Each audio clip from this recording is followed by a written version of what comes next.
suplementos são todas as substâncias que não são apresentadas de forma comercialmente como alimento, tá certo? Que complementam algum déficit alimentar. Geralmente vem em soluções, em cápsulas ou em tabletes. Tá? Existem algumas normas em relação a isso. Toda a embalagem tem que vir escrito como suplemento, tá certo? Esse suplemento pode ser ou de elementos energéticos como proteína, carboidrato, ou até mesmo lipídios, ou de elementos biorreguladores como, por exemplo, vitaminas e sais minerais.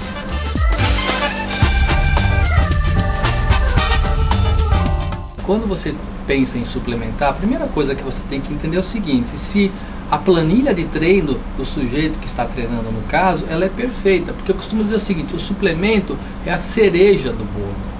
Se a massa do bolo é ruim, não adianta ter uma cereja bonita. Então, quando o treinamento está correto, quando ele está dormindo bem, quando ele está se alimentando bem, inclusive, eu costumo dizer, em termos de alimentação, você tem que ingerir de 5 a 7 cores diferentes todos os dias, né? Considerando que todas as vitaminas e todos os minerais apresentam uma cor, por exemplo, licopeno, vermelho, beta-caroteno é azul. Quando você se alimentar corretamente e há uma necessidade de você ingerir uma ou outra substância a mais, então você suplementa. Mas o treinamento tem que estar perfeito, porque se não estiver perfeito o treinamento, não adianta. Eu costumo dizer o seguinte: não se dá antibiótico para quem não tem infecção. Então você imaginar que vai tomar um suplemento energético achando que vai ficar mais forte, se a sua planilha de treino que o seu treinador passou para você não está sobrecarregando o seu organismo de tal forma que ele melhore, não vai adiantar de nada esse suplemento.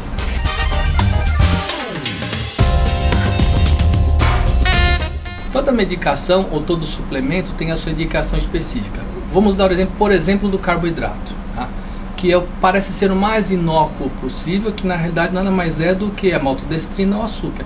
Um sujeito que é diabético, que está treinando, se ele for suplementar com o carboidrato na hora errada, ele pode ter uma alteração da sua glicose sanguínea e ter uma crise de hiperglicemia, ou seja, a glicose sobe demais, tá certo?